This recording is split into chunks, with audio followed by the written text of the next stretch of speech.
What if the toughest, cheapest cuts of meat could taste like the best thing you've ever had?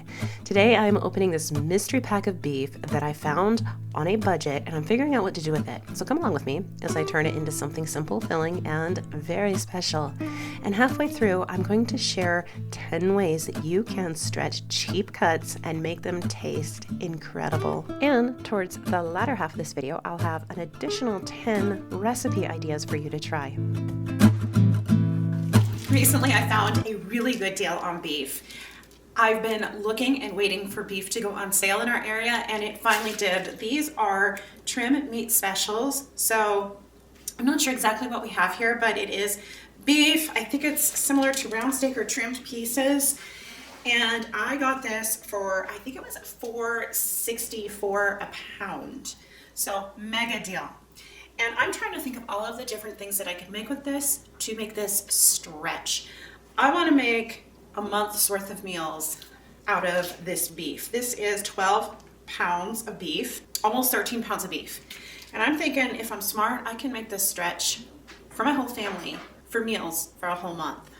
So the first thing I'm going to do is I'm going to kind of look and see what I have got here. I can see that these are definitely trim pieces. Yeah, they're trim pieces. This is a nice thin, it looks kind of like a flank steak. After contemplating and looking at these cuts of meat, I am doing a total renavigation. I am going to do the curry. I'm going to do beef curry because this cut of meat, this flank kind of steak, the way that this is cut with the grain, this is going to be the best marinated with acids to kind of break down the fibers and tenderize it a little bit first. So that is what I'm going to do with probably half of it. I will make beef tikka masala, maybe some beef coconut curry too. But I'm going to marinate it in yogurt. But I'm going to take the other half and I'm going to do my special salt brine and make some wonderful corned beef. Corned beef is one of those dishes, doesn't matter what time of the year it is. It's good even when it's not St. Patrick's Day. Stay tuned because in a moment, this is what some of this beef is going to be looking like. But first, I need to tell you about who made today's video possible. Spring is honestly one of our busiest seasons between gardening, animals, homeschooling, running my business, and keeping up with homemaking. I am constantly moving from one thing to the next. If I'm being honest, it's really easy for me to forget to eat. I will get so focused on what I'm doing and what needs to happen next that I don't even think about eating until I can feel my blood sugar starting to crash. By then, I am already behind on meals, and ever since my celiac diagnosis, it's been even harder because even when I do remember to eat, sometimes I just don't have the time or honestly the mental capacity to figure out what is safe for me to eat or what to make when I'm on the go. That is why having simple, nourishing food on hand has been so important for me. And I keep reaching out for, honestly, these Lineage. Their meat sticks are one of my absolute favorites because I can just grab a few of these and go. I also love that they're more than just meat. They include beef organs, so you're getting even more nutrients, and somehow they taste so good. Honestly, I'm a little addicted to them. And their protein bars have been such a help too. They actually taste like real food, kind of like a dessert actually. They're not chalky at all, and they are made with grass-fed protein, plus things like tallow and collagen, along with simple ingredients like raw honey, no sugar, alcohols, or junk that messes with your stomach. With everything that I have going on, these have honestly been such a lifesaver when I need something quick, simple, and nourishing. Try them today. I know that you will love them as much as I do. With my code, you'll get 15% off, and Lineage rarely does discounts. So this is a great thing to take advantage of before the offer ends. I have a couple cups of homemade Greek yogurt here. And so I'm just gonna mix my spices up right in this dish just to mix them. So I'm gonna go with about 2 teaspoons of Kashmiri red chili. So good. I'm gonna go ahead and do 3. Okay, so Kashmiri red chili is kind of like paprika, kind of like cayenne. It's like a little milder than cayenne, but a little spicier than paprika. And I'm gonna go with a couple of teaspoons, I think it's a couple of teaspoons, 1 teaspoon. We're gonna go with 1 teaspoon of turmeric. I say that correctly, turmeric. Next, I need 4 teaspoons of garam masala. I could just smell this all day long. This should be a perfume. In fact, it probably is in some cultures. It's got nutmeg, cinnamon, clove, cardamom. I think it's the cardamom that really just, I love the smell of cardamom. It just makes me happy. We're gonna do 4 teaspoons. This is from Azure Standard. So I have learned if you use powdered spices, if you buy your spices for your curries pre-ground, they're really gross. They don't taste good. They taste kind of like cardboard, honestly, with weird flavors. But when you grind them fresh yourself, it's a whole new world. And so that's why I like to do it. What I love about this blend from Pure Indian Foods from Azure Standard is that it's the perfect blend. They got all the spices perfectly combined together, and it tastes so good and it smells good. Okay, so next we have our own homegrown coriander. I need 4 teaspoons of this, but it's not ground yet, so I'm gonna have to grind this up myself. I wish you guys could smell it. I wish there was a way to waft this through the camera so you could smell it. It smells so good. And now we're gonna do a couple of teaspoons of cumin. Just 2 teaspoons of cumin. I'm gonna take a gander over there and I'm gonna grind this up in my little coffee grinder now. Okay, so I'm just gonna mix all this together now. And then I'm gonna put it in a bag and add the beef, and we're gonna marinate it. And we wanna marinate this for up to 24 hours. I promised you those 10 tips on how to stretch cheap cuts of meat and make them taste very good. The first one is to go low and slow for the tougher cuts like chuck, round, shank. They're tough because of connective tissues, so time and low heat break that down into tenderness. So think simmering, braising, slow cooking, not flash frying or flash cooking. Number 2 is don't skip seasonings early. Salt your meat ahead of time, maybe even brine it if you can. Even 30 to 60 minutes can make a difference. It helps to tenderize meat and it helps to build flavor all the way through, not just on the surface. Now, don't worry about getting too much salt on because salt only permeates about 1/2 an inch or less of the meat. Number 3 is to brown your meat first. So after you've salted it, if you want that deep golden crust and flavor, you can sear your meat before cooking and it will build a nice rich base that makes everything taste more expensive and luxurious and a little bit more French. Number 4, use moisture to your advantage. Dry cooking makes meat tougher. You can use broths, sauces, or even water plus spices to keep things juicy and help break fibers down. Or, obviously, you can use yogurt.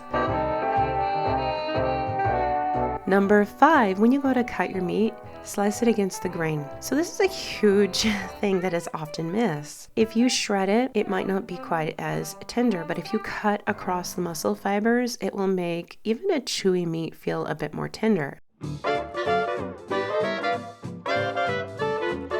Number 6 is to add a little acid, not too much, because too much will start to cook your meat. Add a little. Vinegar, lemon juice, tomatoes, or even a splash of pickled juice can help tenderize and brighten flavor. You don't need very much, you just need enough.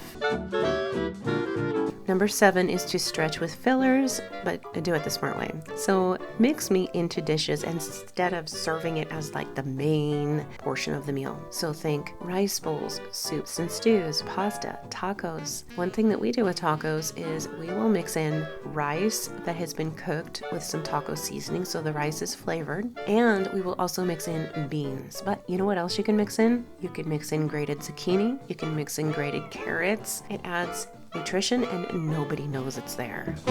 Number 8 is to shred your meat instead of slicing it. So once it's cooked down, if you shred your meat, it can make it go further. Now, like I said, make sure it's not too tough if you're going to do this. If it is kind of tough, you might just slice it against the grain. But if you shred your meat, sometimes it works perfectly. And one thing about shredded meat is it soaks up sauces better. Number 9 is to let the meat rest in the juices. So after cooking, don't rush to cut it.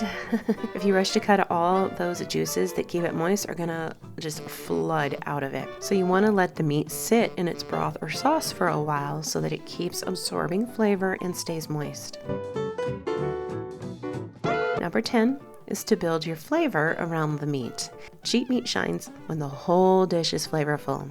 You can use onions, garlic as a base, herbs and spices, pan drippings, and make a gravy or a reduction sauce with the pan drippings.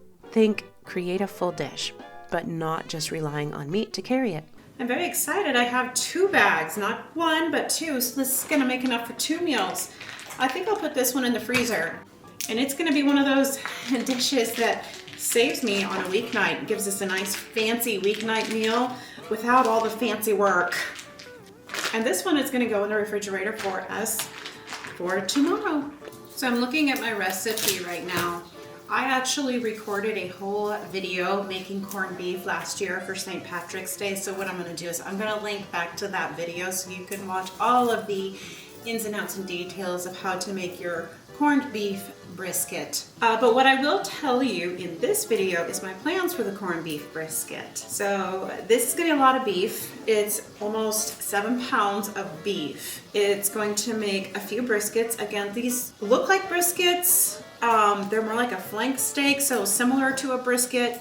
They do have, these ones do have some fat on them too, so I think they'll work perfect for corned beef. They're a little thinner, which means they're not going to take as long to cook. I'm going to have to really watch that, but I think they'll taste exactly like a brisket once they're all marinated in the vinegar water with the salt brine for over a week. I'll have these marinating for over a week. I'll be flipping them and turning them.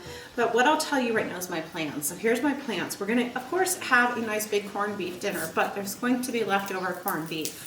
I'm going to be making Reuben sandwiches with Swiss cheese, probably like an Angry Ivan type with sriracha maybe. And I'll probably even make my corned beef casserole. So yesterday I made up a whole bunch of like 6 mini loaves of rye bread. So what I'm going to do is I'm going to freeze a couple of those loaves to make the casserole with and the sandwiches later. So I am like really proud of myself. I'm very ahead of the game right now when it comes to meal planning special meals for my family for the next couple of weeks. I wanted to give you 10 unusual but very effective meat stretching dishes that can help a small amount of meat go a long way while still feeling hearty and special. The first one is Korean style beef bowls. Thin sliced beef stretched with soy, garlic, sugar, onions over rice. If you can't have soy sauce, then I recommend coconut aminos. But if you make a nice sauce with it, it makes a little bit of meat feel a lot more abundant, especially when you stretch it with things like zucchini and onions. Number 2 is a Mexican picadillo. So ground or chopped beef stretched with potatoes, carrots, tomatoes, and spices. Super filling and budget friendly. Number 3 is shepherd's pie with hidden stretchers. Meat base mixed with lentils, peas or grated veggies, and then topped with creamy mashed potatoes and maybe a little bit of mozzarella cheese on top. So good. There's also number 4, beef and cabbage stir fry. You can take a small amount of beef and stretch it with lots of cabbage, onions, and soy sauce or coconut aminos. And cabbage will do all the heavy lifting. Number 5 is meat and bean chili. So half meat, half beans, maybe more beans than meat. The spice is what makes it taste rich and meaty. One of our favorite additions that make even just a simple chili with a small amount of meat extra special is we like to add green chilies or tomatillo sauce. Number 6 is pasta ragu, or poor man's bologna.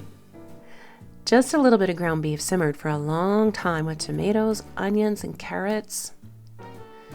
Number 7 is stuffed peppers or stuffed zucchini. So what we like to do is we will cook up our meat and mix it with seasoned rice, but you could also use breadcrumbs or another kind of a grain like quinoa. This way, each pepper uses less meat. And if you add some cottage cheese in them, it adds moisture and a very nice, creamy, cheesy flavor as well. Number 8 is egg roll in a bowl. Super simple, super easy. You don't have to stand there rolling a whole bunch of egg rolls. You can do shredded cabbage, carrots, and a small amount of ground pork or ground beef cooked with some Asian style seasonings or Chinese 5-spice. So good. Number 9 is beef, barley, or vegetable soup. So a few ounces of meat turned into a full pot of soup is a great way to stretch any kind of meat. Number 10 is tacos de papa con carne. Well, it's basically meat and potato tacos. Mashed potatoes stretched with seasoned meat. It's very traditional, very filling, and very, very good.